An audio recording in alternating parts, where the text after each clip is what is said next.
16व्या वर्षापासून तुम्ही नोकरी करताय.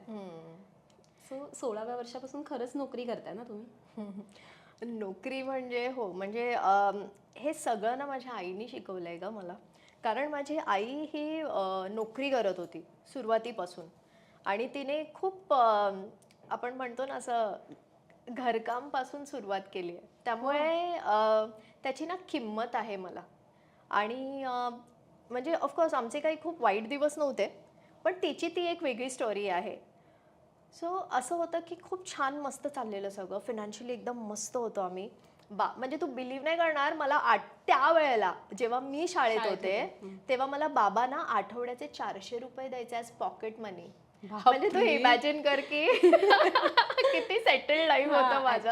मला मी महिन्याला मिळायचे. मी शाळेत असताना पप्पा मला द्यायचे 400 रुपये आणि इतकं मस्त चालायचं. आणि एक दिवस म्हणजे मला आठवतं मे बी मी 12-13 वर्षांची असेन, बाबांची नोकरी गेली. ऑल ऑफ अ सडन बाबांची नोकरी गेली आणि आई काम करत होती. माझी आई नोकरी करत होती. त्यामुळे ना ते दिवस पाहिले ग, की म्हणजे असं ढिगभर आहे आणि ऑल ऑफ अ सडन तुम्ही झिरो झालात. काय करणार आहेस? So you have to face it. तेवढंच आहे मंत्र. त्या पलीकडे काहीच नाही. तू रडशील, तू तू गिवअप नाही करू शकत. पण तू रड, तुला काय वाटतंय तू रड, तू 2 दिवस नको उठूस, तू स्वतःला लॉक करून ठेव, तू काहीही कर, पण तुला गिवअप करणं हा ऑप्शनच नाही आहे. You have to face it. हे माझ्या आईने मला शिकवलंय. कारण त्यावेळेला आईच बघत होती सगळं. तेव्हा आम्हाला कळलं की स्त्री पुरुष असं काही नसतं. माझ्या बाबांना तिने फील करून नाही दिलं कधी की मी कमवतेय. सगळं बॅलन्स केलेलं त्यावेळेला सुद्धा. त्यामुळे मला वाटतं मी तिच्याकडनं शिकले. आणि तेव्हा असेन मी, मला वाटतं 7वी-8वीत असेन ग, जेव्हा मी ट्युशन्स घ्यायला स्टार्ट केले. मी म्हटलं मी काय करू शकते मम्मा? तर मग ती म्हणाली तू ट्युशन घे ना, तुझं इंग्लिश छान आहे, तू छान अभ्यास करतेस, तू ट्युशन घे, लहान लहान मुलांचे ट्युशन्स घे. आणि मी स्टार्ट केलं ट्युशन घ्यायला. तेव्हापासून जे कमवायला सुरुवात केली ना, कधी ब्रेकच नाही दिलं स्वतःला. कॉलेजमध्ये असताना पण पार्ट टाइम जॉब केला. त्यामुळे ना त्याची किंमत माहिती आहे. आणि त्यामुळे म्हणजे कायम कृतज्ञ राहीन मी. जे काही देव देतोय थोडंफार ते होत राहतं. पण मला वाटतं कृतज्ञ राहणं खूप गरजेचं आहे आपल्याला. जेव्हा आपल्याला देव देतो ना, त्याला थँक्यू म्हणणं, धन्यवाद म्हणणं खूप गरजेचं आहे. आणि त्याची किंमत आपल्याला कळली पाहिजे. कारण अनेकदा असं होतं ना, आपल्याला मिळत जातं. सॅलरीड लोकांचं होतं ना, दर महिन्याला पगार येतोय, दर महिन्याला पगार येतोय, दर महिन्याला. एका पॉईंटला ना आपल्याला किंमत नाही राहत. हां, आता सॅलरी होईल ना, आता सॅलरी होईल, आता सॅलरी होईल. पण एक दिवस असा येऊ शकतो तुमच्या आयुष्यात जेव्हा ती सॅलरी थांबू शकते. मग काय कराल तुम्ही?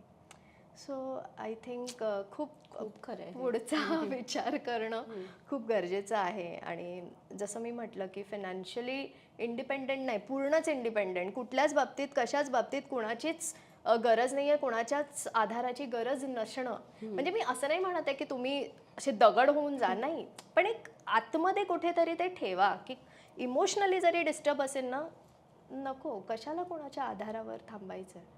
स्वतःला स्वतः आपण उभं करू शकतो ना परत. मला वाटतं ते इम्पॉर्टंट. तुम्ही आता म्हणालात की इमोशनली कोणाच्या आधाराची काय गरज आहे. खूप सुंदर वाक्य ते. आणि त्याचबरोबर एक असतं ना की तुम्हाला कधी डिप्रेशनचा सामना करावा लागला आहे का? किंवा जेव्हा दोन बाळांना तुम्ही जन्म दिलात आणि एवढ्या ग्लॅमरस फील्डमधल्या तुम्ही आहात आणि त्याच्यानंतर सडन ऑफ द 2 बाळांना जन्म दिल्यानंतरचं जे म्हणजे आपल्या प्रेग्नन्सीनंतरचं जे डिप्रेशन असतं ते तुम्ही अनुभवलं आहे का कधी? ॲक्च्युली पोस्टपार्टम डिप्रेशन म्हणतात त्याला. येस. ज्याबद्दल ना कुणीच बोलत नाही अगं. प्रेग्नन्सी नंतर किंवा डिलिव्हरी नंतर जे डिप्रेशन एखाद्या बाईला येतं ना, त्याविषयी कुणीच बोलत नाही. तू इमॅजिन कर, एक मुलगी जी सकाळी उठते, तिचं रुटीन करते, बॅग घेते, कामाला जाते, संध्याकाळी मित्रमैत्रिणींना भेटली, घरी आली, हे तिचं रुटीन आहे. लग्नानंतर पण जवळजवळ तेच रुटीन असतं. थोडंसं किचनमधलं काम जास्त वाढतं, बाकी रुटीन तेच असतं. ऑल ऑफ अ सडन 9 महिने तुझे लाड केले जातात. तुला अरे बाळा काय हवंय, हे खा, ते खात, हे सांभाळ, हात धरला जातो, इतकं पॅम्पर केलं जातं. आणि द मोमेंट तू बाळाला डिलिव्हर केलंयस, जन्म दिलायस, त्याच्यानंतर पहिल्यांदा सगळे बाळाकडे बघतात, तुझ्याकडे कोणी बघत नाही. हीच फिलिंग सगळ्यात आधी तर हिट करते एखाद्या बाईला.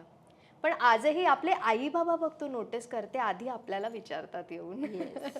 की माझी मुलगी कशी आहे. पण ह्याला काही म्हणजे आपण असं नाही म्हणत की उद्या जाऊन बाळाला बघू नका, नाही, पण हे एक सायकोलॉजी आहे का, सगळे तेच करतात.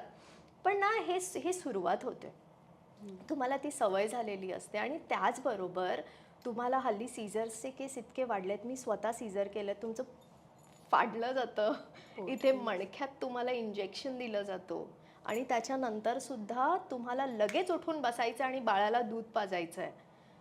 हे इझी नाही आहे. पण आणि त्यात याविषयी 2 ट्विन्स होते. एक्झॅक्टली माझ्या Yes. बाबतीत तर ते खूप जास्त झालं होतं, कारण मी अशी बसायचे आणि माझी पाठ केलेली, त्यात माझा वजन कमी झालेला, मला सरळ बसता येत नव्हतं. तो वेगळाच फेज होता सायली.